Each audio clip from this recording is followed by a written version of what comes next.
Hello প্রিয় listeners, কেমন আছেন সবাই? আশা করি ভালো আছেন। আমরাও ভালো আছি। তো চলুন বেশি কথা না বাড়িয়ে সরাসরি ঘটনাতে যাওয়া যাক। আমি যখন খুব ছোট ছিলাম তখন আমাদের এলাকায় একটা নদী ছিল। নদীর নাম ছিল মধুমতি। দিনে নদীটাকে যতটা শান্ত মনে হতো, রাতে সেটা একেবারে অন্যরকম হয়ে যেত।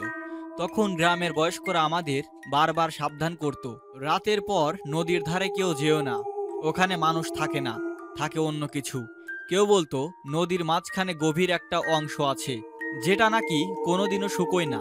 শুকনো মৌসুমেও সেখানে ঢেউ খেলে, কুয়াশা জমে, আর হঠাৎ হঠাৎ ভেসে ওঠে মেয়ের কণ্ঠ। শৈশবে এসব শুনে আমি খুব একটা বিশ্বাস করতাম না, কিন্তু একটা ঘটনা আমার জীবন বদলে দিয়েছিল। এক রাতের অভিজ্ঞতা যেটা আজও আমার ঘুম কেড়ে নেয়। ঘটনার শুরু হয় 2009 সালের বর্ষাকাল। আমার বয়স তখন 15।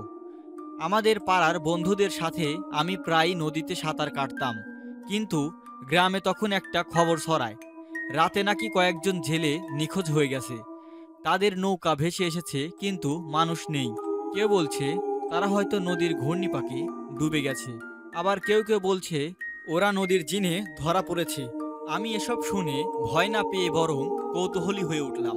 ভাবলাম একবার রাতে নদীর ধারে গেলে আসল রহস্যটা বোঝা যাবে। রাতে নদীর ধারে যাওয়া। সেদিন ছিল পূর্ণিমার রাত। চাঁদের আলো নদীর পানিতে পড়ে অদ্ভুত একটা ঝিকিরমিকির করছিল। আমি একা চুপিসারে বেরিয়ে পড়লাম। হাওয়ায় কেমন যেন একটা ঠান্ডা ভাব গায়ে শিহরণ জাগাচ্ছিল। নদীর ধারে গিয়ে দাঁড়াতেই মনে হলো কারো যেন ফিসফিস শুনতে পাচ্ছি, কিন্তু চারপাশে কেউ নেই, শুধু নদীর ঢেউয়ের শব্দ আর মাঝে মাঝে কুকুরের ডেকে ওঠা। ঠিক তখনই আমি স্পষ্ট শুনলাম একটা মেয়ের গলা, আমি পানি খাবো, খুব তৃষ্ণা পেয়েছে। আমি ভয়ে থমকে গেলাম, চারিদিকে তাকালাম, কেউ নেই। হঠাৎ দেখি পানির উপরে ভেসে আছে সাদা জামা পরা একটা মেয়ের অবয়ব, চুল ভেজা, চোখ দুটো অস্বাভাবিক লাল। সে ধীরে ধীরে আমাকে হাত ইশারা করে ডাকলো। আমি ভয়ে পা সরাতে পারছিলাম না। হঠাৎ দেখি পানির মধ্যে আরো কিছু ছায়া উঠতে শুরু করলো। তাদের কারো পা নেই, সবাই মিলে সেই মেয়েটার পিছনে দাঁড়িয়ে আছে। আমার গলা শুকিয়ে যাচ্ছিল। আমি দৌড়ে পালাতে চাইলাম, কিন্তু আমার পা যেন জমে গেছে। ঠিক তখনই মেয়েটা বলল, যেও না, তুমি তো আমাদেরই মানুষ। এই শুনেই আমি জোরে চিৎকার দিলাম আর অজ্ঞান হয়ে গেলাম। যখন জ্ঞান ফিরল, দেখি আমি নদীর ধারে শুয়ে আছি।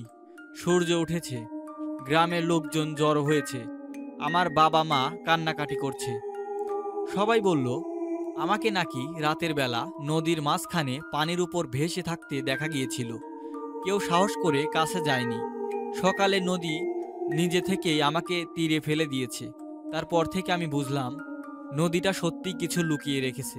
সেখানে শুধু পানি নেই, আছে এমন কিছু যাদের আমরা মানুষ বলি না। আমি সেই ঘটনার পর কয়েকদিন ভয়ে রাতে ঘুমাতে পারিনি। চোখ বন্ধ করলেই মনে হতো আবার সেই সাদা পোশাক পরা মেয়েটা আমার সামনে ভেসে উঠেছে। কিন্তু মজার ব্যাপার হলো, যত ভয়ই হোক, ভেতরে ভেতরে একটা অদ্ভুত কৌতূহল কাজ করছিল। আমি ভাবলাম ওরা আমাকে ডাকলো কেন, কেন বলল আমি তাদের মানুষ। এরই মধ্যে গ্রামে খবর ছড়িয়ে গেল যে আমি নদীর জিনে ধরা পড়েছিলাম। অনেকে বলল আমি ভাগ্যবান যে ফিরে এসেছি, কারণ আগে যারা নদীতে হারিয়ে গিয়েছিল তারা আর কোনোদিন ফিরে আসেনি। এক বৃদ্ধ লোক, আমাদের গ্রামের দাদু ভাই, আমাকে ডেকে বলল, শোন, ওই নদীটা অভিশপ্ত। ওখানে বহু আগে এক কুমারী মেয়ে ডুবে গিয়েছিল। তারপর থেকেই সে নদীর জিন হয়ে গেছে। রাতে মানুষকে ডেকে নিয়ে যায়, যেন কেউ তাকে সঙ্গ দেয়। আমি শিউরে উঠলাম, কিন্তু ভেতরে ভেতরে আরো প্রশ্ন জমতে থাকলো। সত্যি কি সেই মেয়েটা শুধু একা, নাকি আরো অনেক আত্মা আছে পানির নিচে? ভয় পেয়েও আমি এক রাতে আবার নদীর ধারে গেলাম। সেদিন ছিল আমাবস্যা রাত। চারপাশে ঘুটঘুটে অন্ধকার, শুধু নদীর পানির টুপটাপ শব্দ আর কুয়াশার মতো ধোঁয়া ভেসে বেড়াচ্ছে। আমি দাঁড়িয়ে আছি, হঠাৎ দেখি নদীর মাঝখানে একটা প্রদীপ জ্বলছে। কেউ যেন পানির উপরে ভেসে আলোর প্রদীপ ধরেছে। আমি অবাক হয়ে তাকিয়ে আছি। হঠাৎ সেই আলোর ভেতর থেকে আবার সেই মেয়েটা বেরিয়ে এলো। এইবার সে সরাসরি বলল, কেন আবার এসেছো? আমি ভয়ে কাঁপতে কাঁপতে বললাম, তুমি কে? কে আমাকে ডাকো? সে মৃদু হেসে উত্তর দিল, আমি এক সময় মানুষ ছিলাম, কিন্তু বিশ্বাসঘাতকতার শিকার হয়ে এই নদীতে মরেছি। এখন আমি আর বের হতে পারি না। তুমি এলে আমার একাকিত্ব ভাঙ্গে। ওর কথা শুনে মনে হচ্ছিল করুণ একটা কাহিনী আছে। কিন্তু ঠিক তখনই পানির নিচ থেকে আরো অনেক মুখ ভেসে উঠল। সবাই কেমন যেন বিকৃত, চোখ জ্বলছে লাল আগুনের মতো। ওরা সবাই একসাথে বলল, আমাদের সঙ্গী হও। আমার বুক ধড়ফড় করে উঠল। দৌড়ে পালাতে চাইলাম, কিন্তু মেয়েটা হাত বাড়িয়ে ধরতে চেষ্টা করলো। তার আঙ্গুল বরফের মতো ঠান্ডা। আমার শরীর জমে যাচ্ছিল। ঠিক সেই মুহূর্তে নদীর পার থেকে এক বুড়ো কবিরাজ ঝাঁটা হাতে এসে মন্ত্র পড়তে লাগলো। সে চিৎকার করে বলল, পিছিয়ে যাও, ওটা মানুষের আত্মা নয়, ওটা নদীর জিন, যারা তোমাদের সঙ্গ চায়, কিন্তু একবার গেলে আর ফেরত পাওয়া যায় না। আমি অজ্ঞান হয়ে পড়লাম আবার। সকাল হলে গ্রামের লোকেরা বলল, কবিরাজ নাকি আমাকে উদ্ধার করেছে। সে বলল, ওই মেয়েটা আসলে এক জিন। সে মানুষের রূপ ধরে থাকে। সে তার নিজের জগতে সঙ্গী টানতে চায়। যে একবার তার হাত ধরে সে আর কখনো ফেরে না। কিন্তু কবিরাজ আমাকে একটা ভয়ঙ্কর সতর্কবার্তা দিল, তুই যদি আবার ওদিকে যাস, তখন আমি আর তোকে বাঁচাতে পারবো না। কবিরাজের সতর্কবার্তা পাওয়ার পর আমি নদীর দিকে না যাওয়ার চেষ্টা করলাম। কিন্তু সমস্যা হলো, নদী যেন আমাকে টানছিল। যতই আমি এড়িয়ে চলি, রাতে ঘুমের মধ্যে আমি স্বপ্নে দেখি নদীর মাঝখানে দাঁড়িয়ে আছি। সাদা পোশাক পরা মেয়েটা হাত বাড়িয়ে ডাকছে। শুধু আমি নই, গ্রামের আরো কয়েকজন অদ্ভুত আচরণ করতে শুরু করলো। কেউ কেউ রাতে হঠাৎ ঘর থেকে বেরিয়ে নদীর দিকে হাঁটতে লাগলো। তাদের চোখ ফাঁকা, যেন তারা ঘুমিয়ে হাঁটছে। রুবেল নামের একটা ছেলে হঠাৎ নিখোঁজ হয়ে গেল। সবাই তাকে খোঁজাখুঁজি শুরু করলো, কিন্তু কোথাও তার খোঁজ মিলল না। পরদিন সকালে নদীর ধারে শুধু তার জুতো পাওয়া গেল। লোকজন আতঙ্কিত হয়ে উঠল। সবাই বলল, এটা নদীর জিনের কাজ। কিন্তু আশ্চর্যের ব্যাপার, সেদিন রাতে আমি স্বপ্নে দেখলাম রুবেল নদীর পানির নিচে দাঁড়িয়ে আছে। তার চোখ দুটো যেন লাল, আর মুখে অদ্ভুত হাসি। সে বলল, ভাইয়া, এখানে অনেক শান্তি, তুমি এসো। আমি ঘামে ভিজতে শুরু করলাম। এরপর থেকে প্রতি রাতে কারো না কারো উপর এর প্রভাব পড়তে থাকলো। কখনো কারো ঘরে পানির ছাপ পাওয়া যায়, কখনো অজানা নারী কণ্ঠে গান শোনা যায় নদীর দিক থেকে। মাঝে মাঝে গভীর রাতে কারো কান্না শব্দ ভেসে আসে। গ্রামের মসজিদের ইমাম বললেন, এটা সাধারণ কোনো আত্মা নয়, এরা নদীর জিন, ওদের বসতে আমরা বিরক্ত করছি। সবাই মিলে আবার সেই বুড়ো কবিরাজকে ডাকলো। সে নদীর ধারে গিয়ে অনেকক্ষণ মন্ত্র পড়তে লাগলো। পরে এসে বলল, ওরা এখন একা নেই, একসাথে অনেক জিন জেগে উঠেছে। আগে একটা মেয়ের রূপে দেখা দিত, এখন পুরো নদীটা ওদের দখলে। আমি ভয়ে কেঁপে উঠলাম, কারণ আমি জানতাম ওরা প্রথম থেকেই আমাকে ডাকছে। সেদিন রাতে হঠাৎ আমার ঘরের জানালায় ঠক ঠক শব্দ হলো। আমি ধীরে ধীরে এগিয়ে গিয়ে পর্দা সরাতেই দেখি সেই মেয়েটা। তার চোখ দুটো অস্বাভাবিক কালো, আর তার গলা থেকে পানি টপ টপ করে পড়ছে। সে ফিসফিস করে বলল, আমাকে প্রতিশ্রুতি দিয়েছিলে, মনে আছে? তুমি আমাদের মানুষ। আমি চিৎকার করে উঠতেই মেয়েটা হাওয়ার মতো মিলিয়ে গেল। সকালে উঠে দেখি আমার দরজার সামনে ভেজা কাদা, যেন কেউ ভিজে ভিজে হেঁটে এসেছে। আমি ভয়ে দিশেহারা হয়ে পড়লাম। একদিকে কবিরাজ বলছে আর যাওয়া যাবে না, অন্যদিকে নদীর জিন আমাকে ছাড়ছে না। রুবেলের ঘটনার পর গ্রামের সবাই সতর্ক হয়ে গেল। কেউ রাতে নদীর দিকে যায় না। কিন্তু তবুও এক ভোরে খবর এলো, একসাথে 3জন ছেলে নিখোঁজ হয়ে গেছে। তাদের নৌকাটা ভেসেছিল মাঝ নদীতে, কিন্তু ভেতরে কারো দেহ নেই। নৌকার তলায় শুধু অদ্ভুত আঁচড় কাটা দাগ, যেন কেউ ভিতর থেকে ছিঁড়তে চাইছিল। গ্রামের মহিলারা নদীর ধারে কাপড় শুকাতে গিয়ে দেখলো বালির উপর অদ্ভুত কিছু দাগ আঁকা আছে। সেই দাগগুলো দেখতে অনেকটা আরবি হরফের মতো, কিন্তু বাঁকানো আর উল্টো পাল্টা। কেউই পড়তে পারলো না। কবিরাজ এসে শুধু বলল, এগুলো ওদের আহ্বানের চিহ্ন, যার নাম লেখা হয় সে আর বাঁচে না। আমি ভয়ে থমকে গেলাম, কারণ বালির উপর স্পষ্ট করে লেখা ছিল আমার নাম। দেখে মনে হলো পানি দিয়ে লেখা, কিন্তু শুকাচ্ছে না, বরং যতই মুছি আবার ভেসে উঠছে। আমার বুক ধড়ফড় করতে লাগলো। মনে হলো ওরা এবার সরাসরি আমাকে চাইছে। সেই রাতেই সবচেয়ে ভয়ঙ্কর ঘটনা ঘটল। মধ্যরাতে গ্রামের কয়েকটা ঘরের দরজা ঝপাঝপ শব্দ করে খুলে গেল। মানুষজন বাইরে বের হতেই দেখলো নদীর দিক থেকে কুয়াশা ভেসে আসছে। কুয়াশার ভেতরে অস্পষ্ট মানুষের ছায়া, কেউ নারী, কেউ শিশু, কেউ পুরুষ। তাদের চোখ দুটো জল জল করছে। সবাই দৌড়ে মসজিদের দিকে ছুটল। আমিও দৌড় দিলাম। কিন্তু হঠাৎ মনে হলো কেউ আমার কানে ফিসফিস করে বলছে, আজ আর পালাতে পারবে না। পরদিন সকালে আমরা নদীর দিকে তাকিয়ে স্তব্ধ হয়ে গেলাম। মাঝ নদীতে একটা অদ্ভুত জিনিস ভাসছে, সাদা কাপড়ের মতো কিছু। কিন্তু সেটা আসলে কাপড় না, বরং অসংখ্য মানুষের হাত পা জড়ানো ছায়ার মতো গাঢ় কালো কিছু। যেন ডুবে যাওয়ার মৃতদেহগুলো একসাথে মিশে একটা রূপ নিয়েছে। ওটা ধীরে ধীরে নড়ছিল, আর তার চারপাশে পানি ফুসফুসের মতো ফুলে উঠছিল। গ্রামবাসী আর সহ্য করতে পারল না। সবাই মিলে কবিরাজকে বলল, কিছু একটা করেন, নয়তো গ্রাম ছেড়ে যেতে হবে। কবিরাজ বলল, এটা আর একার শক্তি নয়, এরা এখন দল বেঁধেছে। যদি রোখা না যায় পুরো গ্রাম হারিয়ে যাবে। তারপর সে আমাকে আলাদা করে ডেকে বলল, ওরা তোমাকে বেছে নিয়েছে, তুমি ছাড়া আর কেউ এদের থামাতে পারবে না। তারপর সন্ধ্যায় কবিরাজ আমাকে একপাশে টেনে নিয়ে বলল, আজ রাতেই তোমাকে নদীতে নামতে হবে, নইলে কাল সকাল নাগাদ গ্রামে কেউ বাঁচবে না। আমি অবাক হয়ে জিজ্ঞেস করলাম, আমি কেন? আমি তো সাধারণ মানুষ। কবিরাজ গম্ভীর মুখে উত্তর দিল, ওরা তোমার নাম লিখেছে, মানে তুমি ওদের মানুষ। ওদের সাথে বাধা পড়ে গেছো, হয়তো তুমি জিতবে, নইলে ওরা তোমাকে নিয়ে যাবে। তারপর সে আমাকে একটা পুরনো তামার তাবিজ দিল, বলল, নদীতে নামার পর যাই দেখো না কেন, চোখ বন্ধ করো না। ওরা ভয় দেখিয়ে জিততে চায়, ভয় পেলে তুমি হারবে। মধ্যরাতে হঠাৎ আমার ঘুম ভেঙে গেল। কেউ যেন আমার নাম ধরে ডাকছে নদীর দিক থেকে। আওয়াজটা একেবারে আমার মতো, যেন আমি নিজেই নদী থেকে ডাকছি। আমি কাঁপতে কাঁপতে ঘর থেকে বের হলাম। দেখি পুরো গ্রাম নিস্তব্ধ। কুকুরগুলো এক কোণে লেজ গুটিয়ে কুকড়ে আছে। চাঁদের আলোয় নদীটা সাদা কুয়াশায় ঢাকা। আমি তাবিজটা হাতে নিয়ে আস্তে আস্তে নদীর পাড়ে দাঁড়ালাম। জল হালকা গরম হয়ে আছে, অদ্ভুত একটা কাদার গন্ধ। আমি পা দিলাম পানির ভেতরে। মনে হলো পানি না, বরং কাউকে স্পর্শ করছি। চামড়া নরম, নিস্তেজ, ঠান্ডা, যেন মৃতদেহ। পানি আস্তে আস্তে কোমর পর্যন্ত উঠল। হঠাৎই শুনলাম অসংখ্য কণ্ঠ একসাথে বলছে, এসো এসো, তুমি আমাদের। হঠাৎ কুয়াশার ভেতর থেকে একটা বিশাল কালো ছায়া ভেসে উঠল। ছায়াটার কোনো মুখ নেই, শুধু লাল দুটো চোখ। তার চারপাশে অসংখ্য হাত নড়ছে, যেন নদীতে ডুবে যাওয়া মানুষের হাত। ওরা একসাথে আমার দিকে বাড়িয়ে দিচ্ছে। আমার বুক ধরফর করতে লাগলো।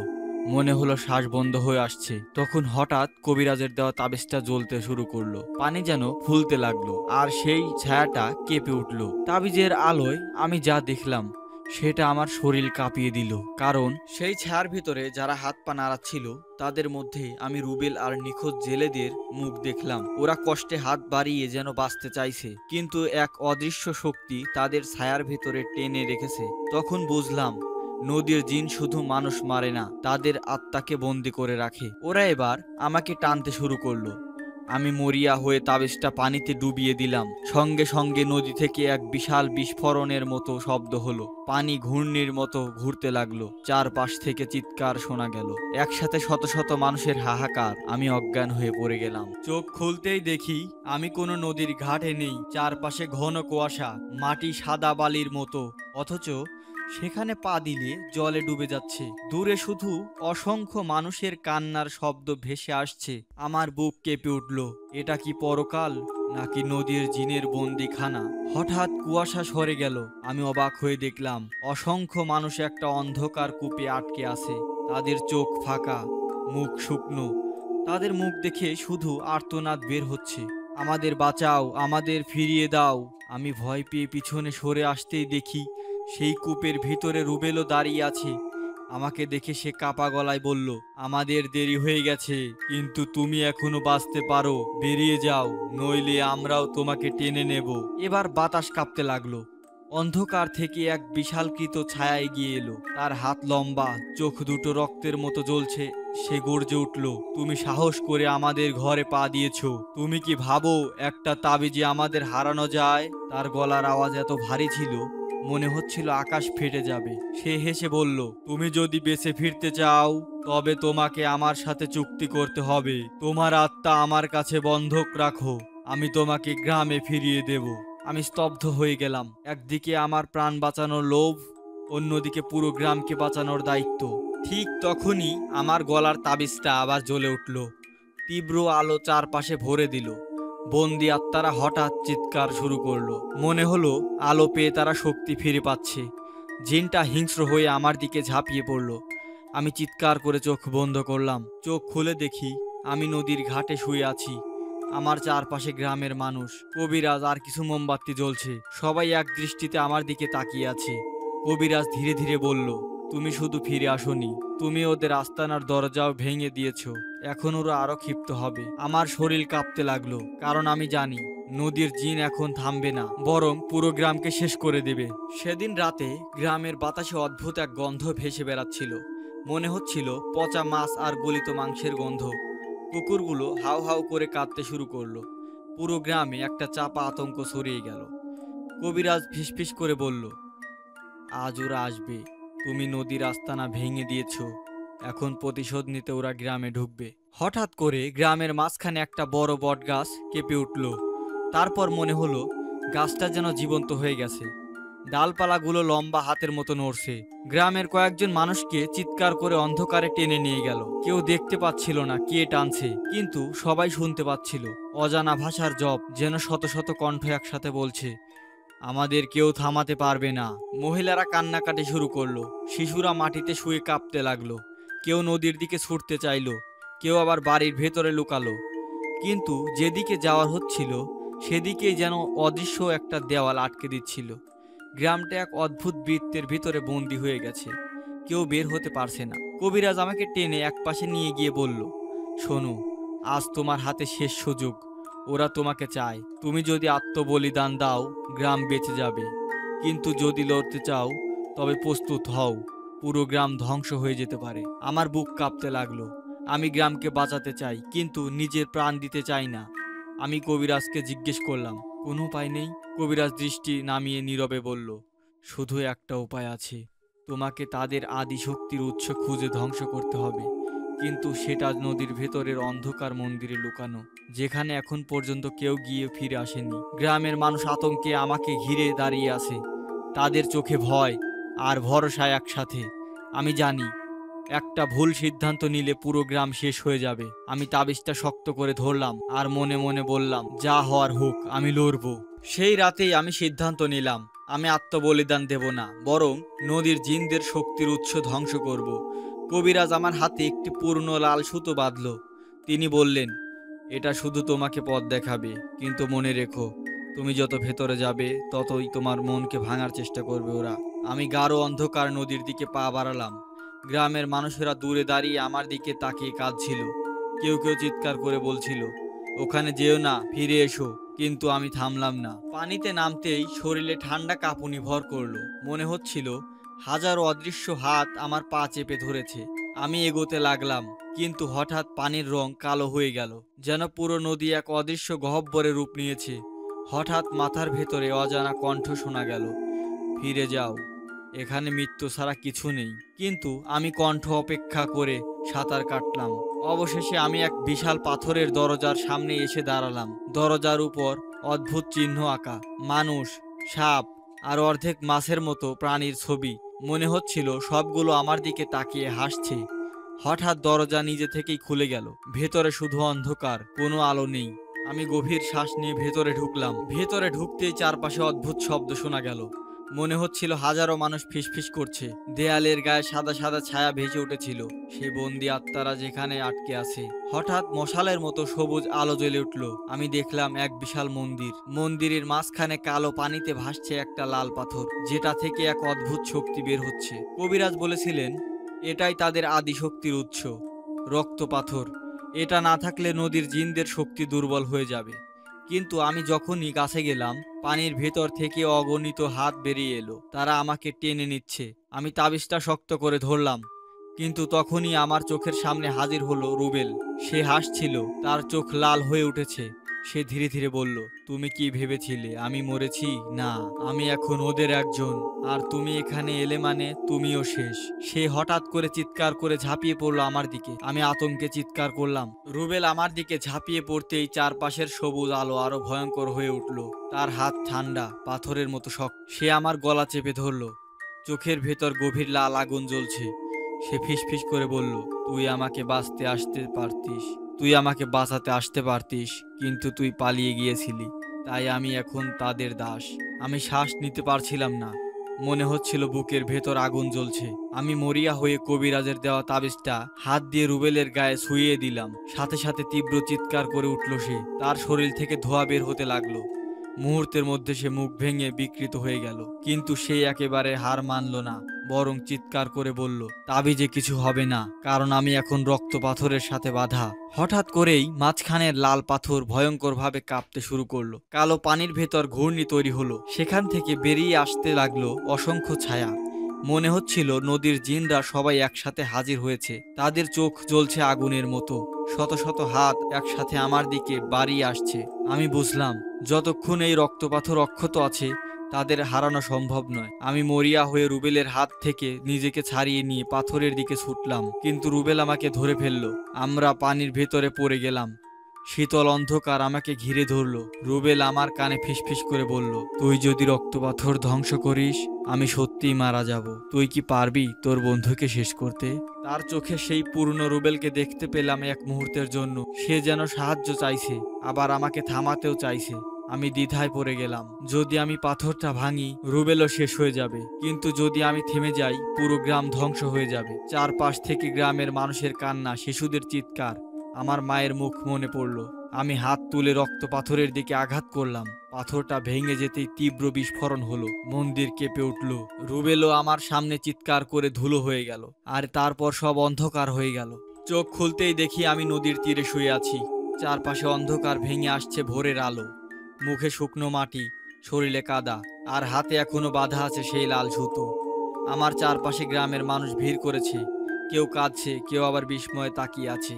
কবিরাজ ধীরে ধীরে আমার কাছে এসে বললেন, তুই পেরেছিস, রক্ত পাথর ভেঙেছিস তুই। পরদিন থেকেই অদ্ভুত সব ঘটনা থেমে গেল।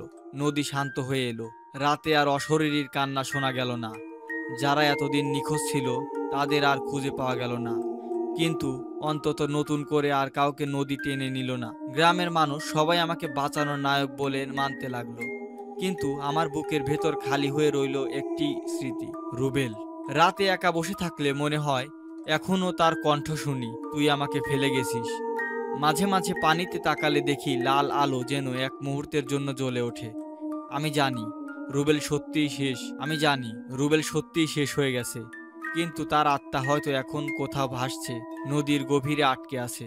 কবিরাজ আমাকে বলেছিলেন, তুই যা করেছিস তাতে গ্রামের অভিশাপ সাময়িকভাবে কেটে গেছে, কিন্তু নদীর জিনরা কখনো পুরোপুরি মরে না। তাদের শক্তি আবারও ফিরে আসতে পারে। যতদিন এই নদী থাকবে ততদিন আতঙ্ক লুকিয়ে থাকবে।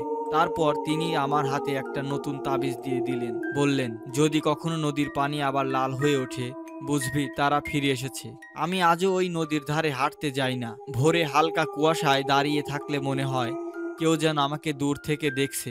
আর মাঝে মাঝে নদীর ঢেউ ভেঙে আসছে এক অচেনা শব্দ।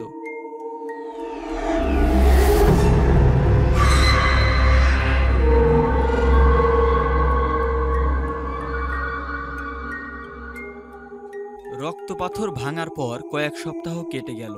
গ্রামের মানুষেরা ধীরে ধীরে স্বাভাবিক হয়ে উঠল। কেউ কেউ বলল অভিশাপ শেষ হয়ে গেছে, কিন্তু আমার মন কখনোই শান্তি পাচ্ছিল না। কারণ প্রায় প্রতি রাতেই একই স্বপ্ন দেখতে শুরু করলাম। আমি নদীর পাড়ে দাঁড়িয়ে আছি, চাঁদের আলোতে পানি রক্তের মতো লাল হয়ে আছে, আর পানির তলা থেকে ফিসফিস করে একটা আওয়াজ ভেসে আসছে, তুই ভেবেছিস সব শেষ হয়ে গেছে, অথচ আসল দরজা তো এখনো খোলেইনি। প্রতিবারই ঘুম ভেঙে গেলে আমার গা ঘামে ভিজে যেত, কিন্তু কাউকে কিছু বলতাম না। একদিন সকালে গ্রামের এক জেলে আমার বাড়িতে এলো। ভয়ে কাঁপছিল সে। সে বলল, গত রাতে আমি জাল ফেলতে গিয়েছিলাম নদীতে। হঠাৎ নিচ থেকে আলো উঠল। আমি ভেবেছিলাম আবার হয়তো জিনেরা ফিরেছে, কিন্তু ভালো করে তাকিয়ে দেখি নদীর তলায় একটা দরজা। আমি হতবাক হয়ে গেলাম। দরজা নদীর তলায়? সে কাপা গলায় বলল, হ্যাঁ ভাই, লোহার দরজা, গোল করে বানানো, চারদিকে অদ্ভুত চিহ্ন খোদাই করা। দরজার ফাঁক দিয়ে লাল আলো বের হচ্ছিল। আমি ভয় পেয়ে পালিয়ে আসছি। আমি দৌড়ে কবিরাজের কাছে গেলাম। সব শুনে তিনি গভীরভাবে দীর্ঘশ্বাস ফেললেন। তারপর বললেন, আমি তোকে বলেছিলাম রক্ত পাথর ধ্বংস করলেও জিনেরা পুরোপুরি শেষ হবে না। ওই পাথর ছিল কেবল তাদের শক্তির উৎস, কিন্তু আসল রহস্য লুকিয়ে আছে নদীর নিচে। ওই দরজার উপরে আছে এক অভিশপ্ত জগৎ, যেটা মানুষের চোখে পড়লে সর্বনাশ ঘটবে। আমি কাপা গলায় জিজ্ঞেস করলাম, তাহলে এখন কি করব? তিনি নিচু স্বরে বললেন, ওই দরজার কাছে যাস না। ওটা একবার খোলা মাত্র এমন কিছু বের হবে যেটা তুই কল্পনাও করতে পারবি না। কবিরাজের সতর্কবার্তার পরও আমার মন শান্ত হলো না। রাতে আবার সেই স্বপ্ন দেখলাম, কিন্তু এবার স্বপ্নে রুবেলকে দেখলাম। সে পানির ভেতর থেকে হাত বাড়িয়ে ডাকছে, আমাকে বাঁচা। তুই যদি সত্যি বন্ধু হোস তবে ওই দরজাটা খোল। আমার আত্মা বন্দী হয়ে আছে ওখানে। আমি ভয়ে ঘেমে উঠলাম, কিন্তু মনের ভেতর অন্যরকম একটা টান অনুভব করলাম, যেন কোনো অদৃশ্য শক্তি ওই দরজার দিকে আমাকে টেনে নিয়ে যাচ্ছে। পরের দিন বিকেলে আমি একাই নদীর ধারে গেলাম। আকাশে ঘন কালো মেঘ জমেছে, কোথাও কোনো মানুষ নেই। আমি পানির ভেতরে নামতেই শরীর কেঁপে উঠল। ঠান্ডা পানির তলায় নামতে নামতে হঠাৎ চোখে পড়ল সেটা লোহার তৈরি বিশাল এক গোল দরজা। চারপাশে খোদাই করা অদ্ভুত অক্ষর, মাঝখান থেকে লাল আলো বের হচ্ছে, আর ভেতর থেকে অসংখ্য ফিসফিসানি। মনে হচ্ছে শত শত কণ্ঠ একই সাথে ডাকছে আমাকে, এসো এসো, দরজা খোলো, আমরা অপেক্ষায় আছি। আমি হাত বাড়ালাম দরজার দিকে, কিন্তু হঠাৎ মনে পড়ল কবিরাজের সতর্কবার্তা। যদি সত্যি এটা খুলি তাহলে হয়তো পুরো গ্রাম ধ্বংস হয়ে যাবে। কিন্তু রুবেলের মুখ মনে পড়ল, তার কণ্ঠ এখনো কানে বাজছে। আমার হাত দরজায় লোহার রিং স্পর্শ করলো, সাথে সাথে পুরো নদী কেঁপে উঠল। আকাশে বজ্রপাত হলো, আর দরজাটা আস্তে আস্তে শব্দ করে খুলতে শুরু করলো।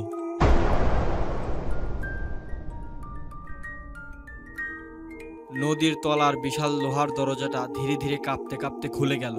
চোখের সামনে অন্ধকার গহ্বর, কিন্তু সেটা কোনো সাধারণ অন্ধকার নয়। মনে হচ্ছিল ওই অন্ধকার যেন আমাকে গিলে ফেলতে চাইছে। ভেতর থেকে ভেসে এলো শীতল হাওয়া, যেন হাজার বছর ধরে জমে থাকা শ্বাস এখন মুক্ত হলো। সেই সাথে কানে বাজলো রুবেলের কণ্ঠ, ভাই তুই এলি, আমি এখানে, আমাকে বাঁচা। আমার বুক ধড়ফড় করতে লাগলো। চোখের সামনে স্পষ্ট দেখলাম রুবেল, সে পানির উপরে দাঁড়িয়ে আছে, ঠিক দরজার ভেতরে। মুখ শুকনো, চোখ গভীর গর্তের মতো কালো। আমার ভেতরে একটা দ্বন্দ্ব শুরু হলো, এই কি সত্যি রুবেল, নাকি জিনরা তার রূপ ধরে আমায় ফাঁদে ফেলতে চাইছে? আমি চিৎকার করে বললাম, রুবেল, তুই যদি আসলে আমার বন্ধু হয়ে থাকিস তবে বল, আমাদের শৈশবে আমরা কোন গাছের তলায় লুকিয়ে খেলতাম? সে এক মুহূর্তের জন্য চুপ হয়ে থাকলো, তারপর ঠান্ডা গলায় বলল, বট গাছের তলায় খেলতাম। আমার শরীর শিউরে উঠল, কারণ উত্তরটা একদম ঠিক, আমাদের গ্রামের পুরনো বট গাছ, যে গাছের নিচে আসলে আমরা খেলতাম। তাহলে কি সত্যি রুবেল? আমি এক পা ভেতরে যেতেই হঠাৎ রুবেলের চেহারাটা কেঁপে উঠল।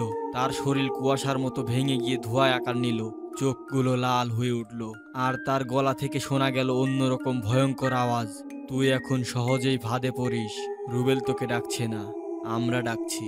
তারপর সেই ধোঁয়ার ছায়া আমার দিকে ঝাঁপিয়ে পড়ল। আমি দৌড়ে দরজার বাইরে বের হওয়ার চেষ্টা করলাম, কিন্তু হঠাৎ অনুভব করলাম অদৃশ্য হাতগুলো আমাকে টেনে ধরেছে। শত শত হাত পানির নিচ থেকে উঠে আসছে। আমার বুক ধড়ফড় করছিল। আমি প্রাণপণ লড়াই করলাম। শেষ মুহূর্তে দরজার বাইরে ছিটকে পড়লাম, কিন্তু দরজাটা তখনও আধ খোলা অবস্থায় কাঁপতে কাঁপতে দাঁড়িয়ে রইল, আর ভেতর থেকে ভেসে এলো অজস্র ফিসফিসানি, যা আমার মাথার ভেতরে ঢুকে যাচ্ছিল। তুই আমাদের দেখেছিস, এখন থেকে আমরা তোকে ছাড়বো না। সেদিন রাতে ঘরে ফিরলেও আমি শান্তি পেলাম না। বারবার মনে হচ্ছিল আমার ঘরের কোণে কেউ দাঁড়িয়ে আছে। আয়নায় তাকালে মনে হচ্ছিল আমার পিছনে কেউ হাসছে। সবচেয়ে ভয়ঙ্কর ব্যাপার, আমি বারবার ঘুমের মধ্যে রুবেলকে দেখছিলাম। সে কাঁদছে, হাত বাড়িয়ে বলছে, তুই আমাকে অর্ধেক পথে রেখে চলে গেলি, এখন আমি আর মানুষ না, আমি ছায়া হয়ে গেছি। তার চোখে তখন লাল আগুনের শিখা জ্বলছিল। ভোরে কবিরাজের কাছে গেলাম সব বলতে। তিনি শিউরে উঠে বললেন, দরজা তোকে এখন চিনে ফেলেছে, ওরা তোকে তাদের লোক ভাবছে, আর তোর বন্ধুর আত্মা সেটা আর আলাদা নেই, ওর ছায়া ওই দরজার ভেতরে অশুভ শক্তির সাথে মিলে গেছে। আমি কাপা গলায় জিজ্ঞেস করলাম, তাহলে কি হবে এখন? তিনি নিঃশ্বাস ফেলে বললেন, এখন থেকে গ্রামের শান্তি শেষ, ছায়ারা মুক্ত হতে শুরু করবে।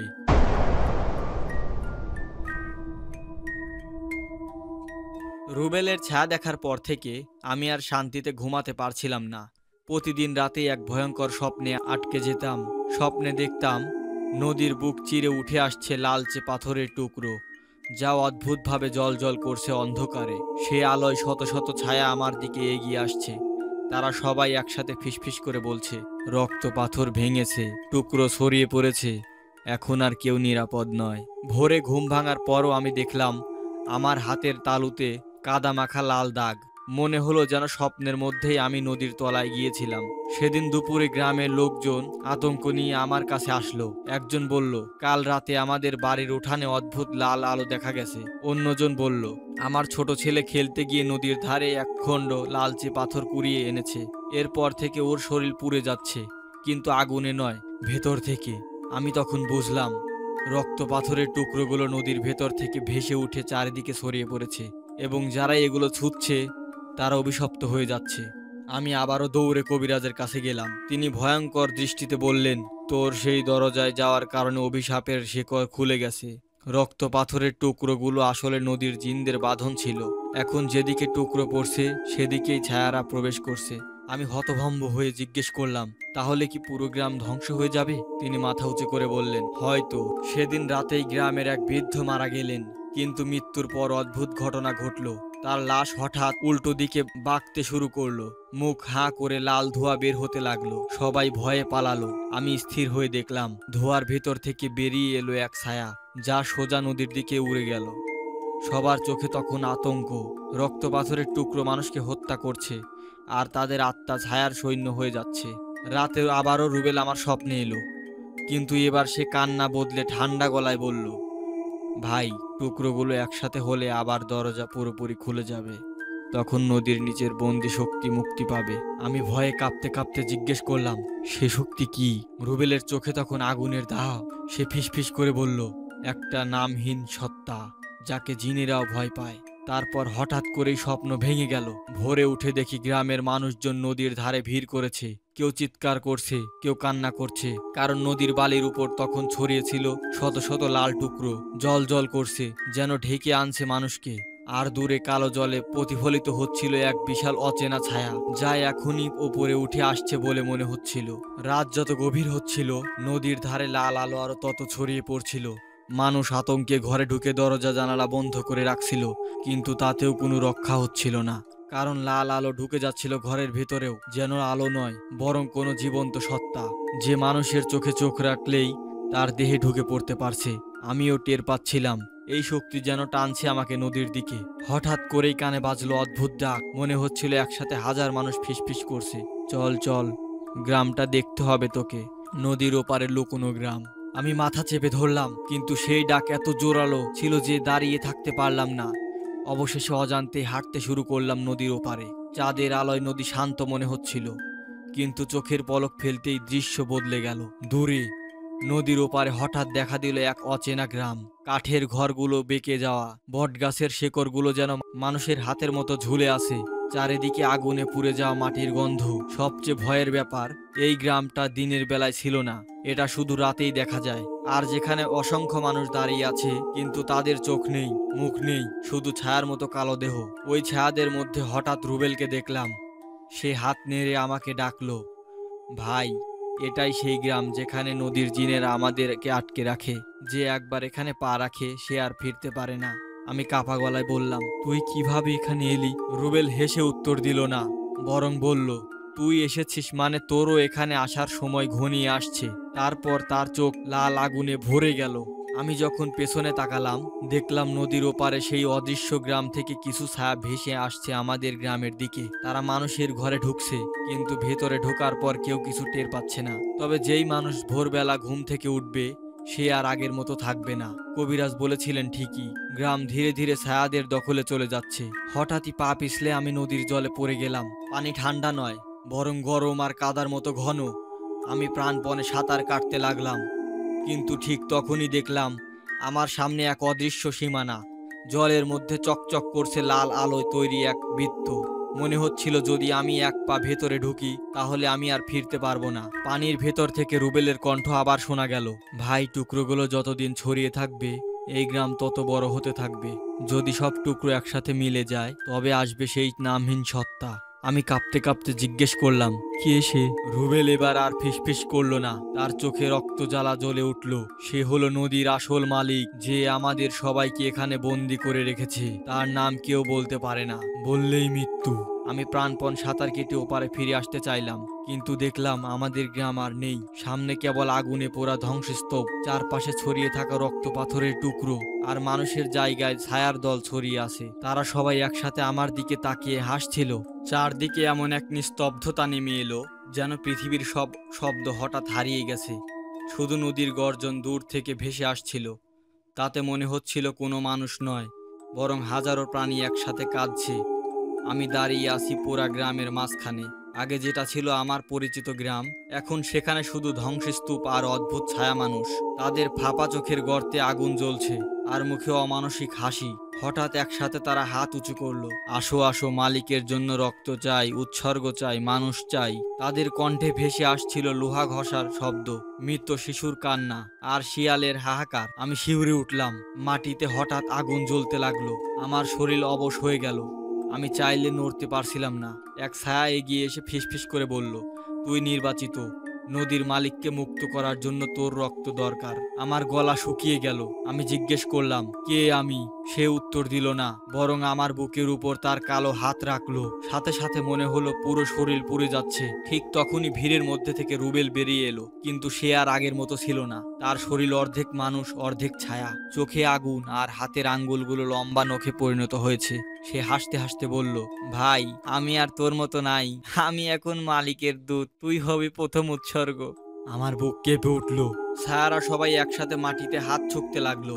মাটি কাঁপতে শুরু করলো। নদীর পানি উথলে উঠল। মাঝ নদীতে হঠাৎ এক বিশাল অন্ধকার ঘূর্ণি তৈরি হলো। মনে হচ্ছিল কেউ নিচ থেকে ধীরে ধীরে উপরে উঠছে। রুবেল চিৎকার করে উঠল, মালিক আসছে। আমি মরিয়া হয়ে চোখ বন্ধ করলাম। মনে মনে আল্লাহর নাম নিতে লাগলাম। অদ্ভুতভাবে আমার বুকের ভেতর থেকে এক তীব্র আলো বের হয়ে এলো। আলোটা লাল চক্র ভেদ করে চারিদিকে ছড়িয়ে পড়ল। ছায়ার আতঙ্কে চিৎকার করে সরে গেল। রুবেল পিছনে হটতে গিয়ে চেঁচিয়ে উঠল, না, এটা সম্ভব না। তুই কিভাবে তার হাত থেকে রক্ষা পাচ্ছিস? কিন্তু সেই আলো বেশিক্ষণ স্থায়ী হলো না। মাঝ নদীর ঘূর্ণি থেকে ধীরে ধীরে এক বিশাল আকৃতি মাথা তুলল। কালো ছায় ঢাকা, মানুষের চেয়ে কয়েক গুণ বড়, চোখ দুটো লাল, অগ্নিগোলকের মতো। তার উপস্থিতিতেই আকাশ কালো মেঘে ঢেকে গেল। সে নদীর মালিক, যে নাম উচ্চারণ করলেই মৃত্যু হয়। আমি বুঝলাম, এখনই আসল খেলা শুরু। নদীর মাঝখানে যে ঘূর্ণি তৈরি হয়েছিল, তা এখন যেন একটা বিশাল অগ্নিকুণ্ডে পরিণত হয়েছে। পানির রং কালো, ভেতর থেকে লাল আলো বের হচ্ছে। হঠাৎ সেই ঘূর্ণি থেকে ধীরে ধীরে মাথা তুলল এক সত্তা। প্রথমে তার চোখ, তারপর মুখ, তারপর কাঁধ। প্রতি মুহূর্তে আকাশ কেঁপে উঠছিল। মনে হচ্ছিল বজ্রপাত হচ্ছে নিরবিচ্ছিন্ন। সে মানুষ নয়, মানুষের মতো গঠন থাকলেও তার শরীর পুরোটাই ছায়ায় ঢাকা। তবুও তার ভেতর দিয়ে আগুনের স্রোত বইছে। চোখ দুটি অগ্নিগোলকের মতো। তার শ্বাস প্রশ্বাসে নদীর পানি উতলে উঠছিল। প্রতিবার নিঃশ্বাস ফেলতেই বাতাসে পোড়া মাংসের গন্ধ ছড়িয়ে পড়ছিল। তার উপস্থিতিতেই গাছপালা শুকিয়ে যাচ্ছিল, আর গ্রামটা অন্ধকারে ডুবে যাচ্ছিল। সে একবার মুখ খুলল, কণ্ঠস্বর যেন বজ্রপাতের মতো। সে বলতে শুরু করলো, অবশেষে শতাব্দীর পর আমার বন্দিশালা ভাঙতে চলছে। এই গ্রাম আর নদী শুধু এখন আমার। তার কণ্ঠ শোনা মাত্রই আমার কানে রক্ত ঝরতে লাগলো। ছায়া মানুষগুলো মাটিতে লুটিয়ে পড়লো, কিন্তু রুবেল হাঁটু গেড়ে মালিককে সেজদা দিল। মালিক তার অগ্নিদৃষ্টি আমার দিকে ঘুরিয়ে দিল। আমার পুরো শরীর জমে গেল। তারপর ধীরে ধীরে সে বলল, মানুষ, তুই আলোর বাহক। তোর ভেতরে যে শক্তি আছে, সেটাই আমার বন্দি থাকার আসল কারণ। আজ তোর রক্তে আমি মুক্ত হব। আমি হকচকিয়ে গেলাম। আমার মনের মধ্যে প্রশ্ন ঘুরপাক খেতে শুরু করলো, আমি কেন? আমার মধ্যে কি আছে এমন? ছায়া মানুষগুলো আবার মন্ত্র পড়তে শুরু করলো। রুবেল আমার হাত শক্ত করে বেঁধে ফেললো, আর আমাকে টেনে নিয়ে গেল মালিকের সামনে। চারদিকে আগুনের গোলক ঘুরছে, মাটি ফেটে আগুন বের হচ্ছে, নদীর পানি আকাশ ছুঁয়ে উঠছে। এ যেন পৃথিবীর শেষ সময়। আমি মৃত্যুর মুখে দাঁড়িয়ে হঠাৎ এক অদ্ভুত স্মৃতি পেলাম। শৈশবে দাদি একবার বলেছিলেন, নদীর জিনকে বশ মানানো যায় না, তবে নদীর মালিককে থামানো যায় একটাই উপায়ে। যে আলো তার বিপরীতে জন্ম নেয়, সে আলোই পারে তাকে আবার বন্দি করতে। আমার বুকে ভেতরে আলো জ্বলজ্বল করছে। এটাই কি সেই শক্তি? মালিক হাত বাড়ালো আমার দিকে। তার ছায়া আমাকে ঘিরে ধরতে শুরু করলো। আমি চোখ বন্ধ করলাম। মনে মনে শুধু একটাই কথা বললাম, হে আল্লাহ, তুমি রক্ষা করো। হঠাৎ বুকের আলো বিস্ফোরণের মতো ছড়িয়ে পড়ল। আলো এত তীব্র ছিল যে মালিক গর্জন করে পিছিয়ে গেল। সে চিৎকার করে বলল, না, এটা হতে পারে না। আমি আবার বন্দী হব না। কিন্তু আলো ক্রমে তাকে ঘিরে ফেলতে লাগলো। আমি বুঝতে পারলাম, এখন হয়তো আমার শেষ সুযোগ তাকে থামানোর। কিন্তু ঠিক তখনই পিছন থেকে রুবেল আমার বুকে ছুরি বসিয়ে দিল। আলো হঠাৎ নিভে যেতে শুরু করলো, চারদিকে আবার ছায়া ঘনিয়ে এলো। রুবেলের ছুরি আমার বুকে যেতেই আমি তীব্র যন্ত্রণায় কুঁকড়িয়ে গেলাম। শরীর থেকে রক্ত বের হচ্ছে, মনে হচ্ছিল সবকিছু ঝাপসা হয়ে যাচ্ছে। কিন্তু আশ্চর্যের বিষয় হলো, যখন রক্ত মাটিতে পড়লো, সাথে সাথেই মাটি আগুনে জ্বলে উঠল। মনে হচ্ছিল আমার রক্তই যেন আগুনের জ্বালানি। রুবেল খিক খিক করে হেসে উঠল। দেখলি ভাই, তোর রক্তই মালিককে মুক্ত করবে। আমার চোখ ঝাপসা হয়ে আসছিল, কিন্তু হঠাৎ মনে হলো আমি শরীর থেকে আলাদা হয়ে যাচ্ছি। এক অদ্ভুত টান আমাকে টেনে নিয়ে যাচ্ছে, যেন আমি আর মানুষ নই, বরং এক ভাসমান ছায়া। চোখ খুলে দেখলাম আমি দাঁড়িয়ে আছি এক অদ্ভুত জগতে। চারিদিকে অন্ধকার, মাঝে শুধু নদীর মালিক দাঁড়িয়ে আছে। কিন্তু এবার সে আগের চেয়ে আরো ভয়ঙ্কর। তার দেহে আগুনের ঝলক, হাত দুটো লম্বা হয়ে গেছে, আর চারপাশে মৃতদের ছায়া ভেসে বেড়াচ্ছে। সে হাসতে হাসতে বলল, তোর শরীর মরে যাবে, কিন্তু তোর আত্মা এখন আমার সাথে। এই জগতে আমার রাজত্ব। এখানে আলোর কোণে শক্তি টিকতে পারবে না। তার কণ্ঠ শুনেই চারপাশের মৃত ছায়ারা আমার দিকে এগিয়ে আসতে লাগলো। তাদের চোখ ফাঁকা, মুখে শুধু রক্ত ঝরছে। আমি ভয়ে পিছোতে লাগলাম, কিন্তু হঠাৎ বুকের ভেতর থেকে আবার সেই আলো জ্বলে উঠল। শরীর নেই, তবুও মনে হচ্ছিল আত্মার ভেতরে আলো আছে। আলোটা ছড়িয়ে পড়তেই মৃত ছায়ারা চিৎকার করে পিছনে সরে গেল। মালিক গর্জন করে উঠল, না, এই আলো আবার কিভাবে? আমি তোকে ছুরি দিয়ে ভেঙে ফেলেছি। আমি বুঝলাম আমার আত্মার ভেতর সেই আলোই আমার একমাত্র অস্ত্র। মালিক হঠাৎ ঝাঁপিয়ে পড়ল আমার উপর। তার হাত আমার আত্মাকে চেপে ধরলো। মনে হচ্ছিল আমি শ্বাস নিতে পারছি না, যেন কেউ আমার অস্তিত্ব মুছে ফেলছে। আমি শেষ শক্তি দিয়ে মনে মনে পড়লাম, লা ইলাহা ইল্লাল্লাহ। সাথে সাথে আলো বিস্ফোরণের মতো বের হলো। মালিক ছিটকে গেল এক কয়েক হাত দূরে। সে গর্জন করে বলল, মানুষ, বিশ্বাস তোকে কিছু সময় বাঁচাতে পারে, কিন্তু আমাকে থামাতে পারবে না। আমি নদীর রক্তে বাঁধা, শতাব্দীর ক্ষুধা আমাকে চালায়। তোকে খেয়ে আমি মুক্ত হব। আমি দাঁতে দাঁত চেপে বললাম, আমার শরীর হয়তো শেষ হয়ে যাচ্ছে, কিন্তু আমার আত্মা আল্লাহর হাতে নিরাপদ। তুই আমাকে কখনো দাস বানাতে পারবি না। আমি যতবার আল্লাহর নাম নিলাম, ততবার আমার আত্মার ভেতরে আলো বেড়ে উঠতে লাগলো। মৃত ছায়ারা একে একে ভগ্ন হয়ে গেল।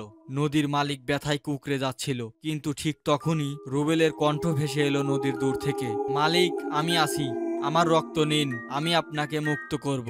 মাটির জগতে রুবেলের নিজের হাত কেটে মালিকের উদ্দেশ্যে রক্ত ছুঁড়ে দিল। সাথে সাথে সেই রক্ত আত্মার জগতে প্রবাহিত হলো, আর মালিক সেই রক্ত গিলে ফেলল। এক মুহূর্তে তার শক্তি কয়েক গুণ বেড়ে গেল। সে ভয়ঙ্কর হেসে উঠল, দেখলি, মানুষ সব সময়ই লোভী। আমার দাসের রক্তে আমি আবার অমর হব। তার শরীর আবার আগুনে ঢেকে গেল। আমি টের পেলাম এইবার লড়াই আরো ভয়ানক হতে যাচ্ছে। আত্মার জগৎ কাঁপতে কাঁপতে আকাশ ফেটে যাচ্ছে। নদীর মালিক পূর্ণ শক্তিতে দাঁড়িয়ে আছে আমার সামনে। আমি জানি এখন হয়তো শেষ সময়। জিতলে সে আবার বন্দী হবে, হারলে শুধু আমি না, পুরো গ্রাম শেষ হয়ে যাবে। রুবেলের রক্ত গিলে ফেলার সাথে সাথেই নদীর মালিকের চারপাশে আগুনের ঢেউ উঠল। তার ছায়া আরো ঘন হলো, লম্বা দাঁত বেরিয়ে এলো, আর চোখে আগুনের গোলা জ্বলতে লাগলো। আমি আতঙ্কে বুঝলাম এবার সে আগের চেয়েও কয়েক গুণ শক্তিশালী হয়ে গেছে। মালিক গর্জে উঠল, আমি মুক্ত। শত বছরের ক্ষুধা আজ শেষ হবে। এই গ্রাম, এই নদী আমার সব হবে। রুবেল আমার দিকে তাকালো, কিন্তু সে আর আমার সেই ভাইয়ের মতো লাগছিল না। তার মুখে কেবল পাগলাটে হাসি। ভাই, তুই বুঝলি না, আমি সব সময় শক্তি চেয়েছিলাম, তুই বাধা ছিলি, কিন্তু এখন আমি মালিকের দাস। তুই মরবি আর আমি হব অমর। তার গলায় একটা কালো দাগ ছড়িয়ে পড়ছিল। ধীরে ধীরে সে পুরোপুরি ছায়ায় ঢেকে যাচ্ছিল। আমি হঠাৎ খেয়াল করলাম আমরা এখনো আত্মার জগতে, কিন্তু মাটির জগৎ আমাদের চোখে ভেসে উঠছে। আমি দেখলাম গ্রামে মানুষজন চিৎকার করছে, তাদের ঘরবাড়ি হঠাৎ ধসে পড়ছে। নদীর পানি উথলে উঠে গ্রাম গিলে নিচ্ছে। মালিকের প্রভাব এখন শুধু আত্মার জগতে নয়, বাস্তব দুনিয়াতেও ছড়িয়ে পড়ছে। আমি আল্লাহর নাম নিয়ে বুকের ভেতরের আলো ছড়িয়ে দিতে লাগলাম, কিন্তু মালিক রুবেলের রক্ত খেয়ে এতটা শক্তিশালী হয়ে গেছে যে আমার আলো ক্রমেই শেষ হয়ে যাচ্ছিল। সে হাসতে হাসতে এগিয়ে এলো, তুই বুঝলি না, বিশ্বাসে কিছু হয় না, শক্তিই সব। আমি এখন অমর। আমি দাঁতে দাঁত চেপে উত্তর দিলাম, না, শক্তি নয়, সত্যিই সব। ঠিক তখনই রুবেলের চোখে এক মুহূর্তের জন্য অদ্ভুত শূন্যতা দেখা দিল। সে কেঁপে উঠল, তারপর হঠাৎ কেঁদে ফেলল। ভাই, আমি কি ভুল করছি? আমার ভেতরের ভয়ানক কিছু ঢুকে গেছে। আমি আর নিজেকে কন্ট্রোল করতে পারছি না। তার সেই কণ্ঠে যেন পুরনো রুবেলকে চিনতে পারলাম। মনে হলো সে এখনো পুরোপুরি শেষ হয়নি। মালিক রাগে গর্জে উঠল, চুপ কর, তুই আমার দাস, তোর আর কোনো ইচ্ছে নেই, তোর রক্ত আমার সম্পদ। সে হাত বাড়িয়ে রুবেলকে নিজের দিকে টেনে নিল। রুবেল চিৎকার করে উঠল, তার শরীর অদ্ভুতভাবে ছিঁড়ে যাচ্ছিল। আমি বুঝলাম এখন একটা সিদ্ধান্ত নিতে হবে। রুবেলকে যদি বাঁচাতে চাই তাহলে আমাকে নিজের ভেতরের আলো ভাগ করে দিতে হবে, কিন্তু তাতে আমি দুর্বল হয়ে পড়ব আর মালিক আমাকে সহজেই ধ্বংস করতে পারবে। আর যদি বাঁচতে না চাই তাহলে হয়তো আমার জেতার সুযোগ থাকবে, কিন্তু রুবেল চিরদিনের মতো হারিয়ে যাবে। আমার বুকের ভেতরের আলো কাঁপছিল। হঠাৎ মনে হলো কারো কণ্ঠ ভেসে আসছে, আমাদের মায়ের কণ্ঠ। পুত্রদের একজন যদি পড়ে যায় অন্যজন তাকে টেনে তোলে। আমার চোখে পানি চলে এলো। আমি সিদ্ধান্ত নিলাম রুবেলকে ছাড়বো না। আমি চোখ বন্ধ করে সব আলো রুবেলের দিকে ঠেলে দিলাম। সাথে সাথে আমার শরীর দুর্বল হয়ে গেল। মনে হচ্ছিল আমি ভেঙে পড়েছি, কিন্তু রুবেলের শরীর ঝলসে উঠল আলোর ঝলকানিতে। কালো দাগগুলো ফেটে গিয়ে সাদা আলো বের হলো। সে যন্ত্রণায় চিৎকার করলেও ধীরে ধীরে তার চোখ স্বাভাবিক হয়ে গেল। মালিক আতঙ্কে চিৎকার করে উঠল, না, এটা সম্ভব না। দুই ভাই এক হলে আমার শিকল ভেঙে যাবে। সে তীব্র আঘাত হানলো আমার দিকে। আমি পড়ে যাচ্ছিলাম, কিন্তু রুবেল আমাকে ধরে ফেললো। তার চোখে আর অন্ধকার নেই। সে বলল, ভাই, একসাথে শেষবার। আমরা দুইজন হাত ধরে দাঁড়ালাম। আমাদের ভেতরের আলো একসাথে মিলতে শুরু করলো। চারদিকে অন্ধকার ফেটে যাচ্ছিল, কিন্তু মালিক আরো ভয়ঙ্কর হয়ে উঠল। তার দেহ পুরো নদীর পানির সাথে একাকার হয়ে যাচ্ছিল। সে গর্জন করে বলল, তোমরা মানুষ আমাকে কখনো হারাতে পারবে না। গ্রাম, নদী, আকাশ সব কাঁপতে শুরু করলো।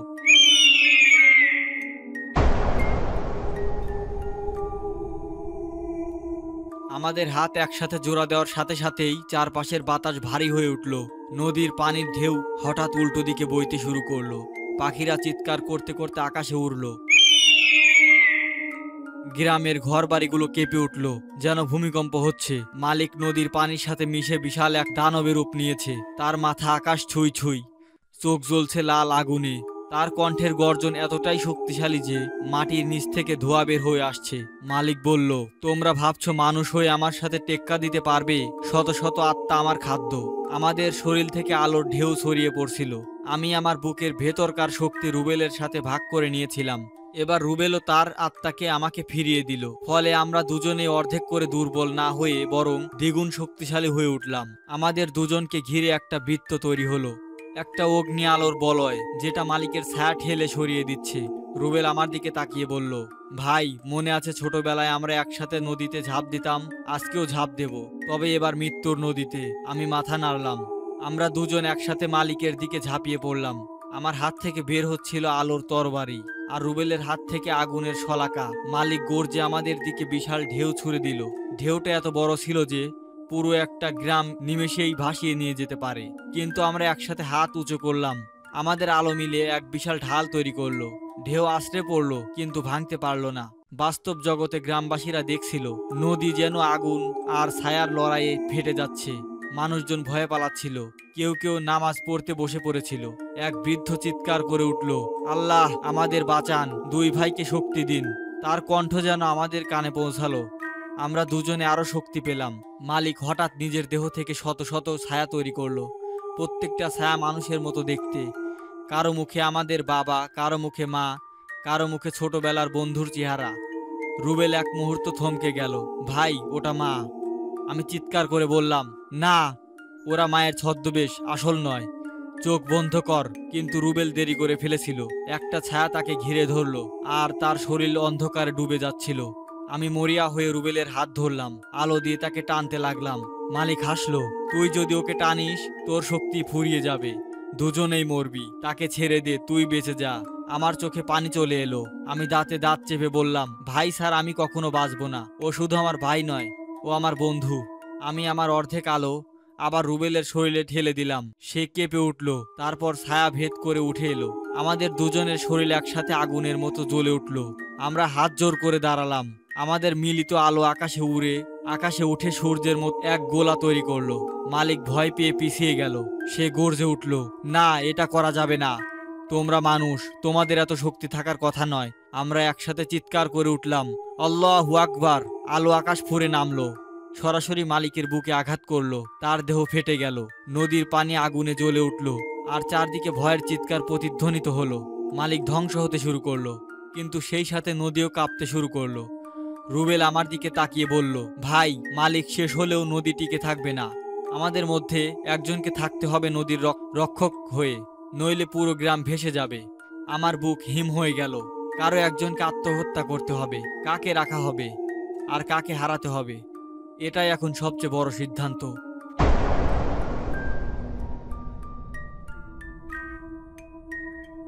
রুবেল আর আমি নদীর ধারে দাঁড়িয়ে হাঁপাচ্ছিলাম। চারপাশে আগের মতো কোনো জাদুর আলো বা ভয়ঙ্কর দানব নেই, শুধু নিস্তব্ধ নদী, যেন কিছুই ঘটেনি। কিন্তু আমাদের দুজনের চোখে তখনও রক্ত লাল, কারণ আমরা দুজনেই জানতাম মালিক পুরোপুরি শেষ হয়নি। কয়েকদিন পর গ্রামবাসী দেখলো নদীর পানি হঠাৎ অস্বাভাবিকভাবে নেমে গেছে। নৌকা চলাচল বন্ধ, মাছ মরে ভেসে উঠছে। সবাই বলছে এটা প্রাকৃতিক না, নদীতে এখনো কিছু আছে। কেউ কেউ রাতের বেলা নদীর পাড়ে গিয়ে দেখছে অন্ধকার একজন দাঁড়িয়ে আছে, চোখ লালচে জ্বলছে। কে সেটা কেউ বুঝতে পারেনি। এক রাতে রুবেল আমার ঘরে এসে বসলো, চোখে ঘুম নেই। ভাই, মনে হয় আমাকেই থাকতে হবে নদীর পাশে। যতদিন আমি থাকবো মালিক উঠতে পারবে না, আমাকে কেউ দেখবে না, চিনতে পারবে না। কিন্তু আমার থাকাটাই গ্রামের জন্য নিরাপত্তা। আমি চিৎকার করে বললাম, না, তুই মরবি না। রুবেল হেসে উত্তর দিল, ভাই, আমি তো আগেই মরে গেছি, এখন শুধু আমার আত্মা আছে। আমার গলা শুকিয়ে গেল। ভোর রাতে আমরা দুজন নদীর পাড়ে গেলাম। চারপাশ ফাঁকা, শুধু শো শো হাওয়া। রুবেল ধীরে ধীরে নদীর দিকে হাঁটলো, তার ছায়া পানির সাথে মিশে যাচ্ছিল। একবারও পিছনে তাকালো না। আমি চিৎকার করে বললাম, ভাই, অন্তত একবার ফিরে তাকাস। কিন্তু সে শুধু হাত তুলে ইশারা করলো, আর মুহূর্তেই নদীর পানিতে মিলিয়ে গেল। এরপর থেকে গ্রামের মানুষ বলে, নদীতে একটা আত্মা পাহারা দেয়, সে খারাপ নয়। তবে যার মনের ভেতর অশুদ্ধ ইচ্ছা আছে, তাকে সে কখনো ক্ষমা করে না। কয়েকজন জেলে রাতে জাল ফেলতে গিয়ে হঠাৎ ডুবে গেছে। কেউ কেউ শপথ করে বলছে পানির নিচ থেকে এক পরিচিত ছেলেকে দেখছে। সে হাসছিল, কিন্তু চোখে ছিল আগুনের মতো লালচে লাভা। আজ এতদিন পর আমি লিখছি, কারণ মানুষ ভাবে এগুলো গল্প, কিন্তু আমি জানি এটা গল্প নয়। যতই রাতে নদীর পাড় দিয়ে যাই, মনে হয় কেউ আমার নাম ধরে ডাকছে। ভাই, আমি থেমে দাঁড়াই, চারপাশ দেখি, কেউ নেই। কেবল নদীর কালো পানিতে এক জোড়া লালচে চোখ ঝলসে ওঠে।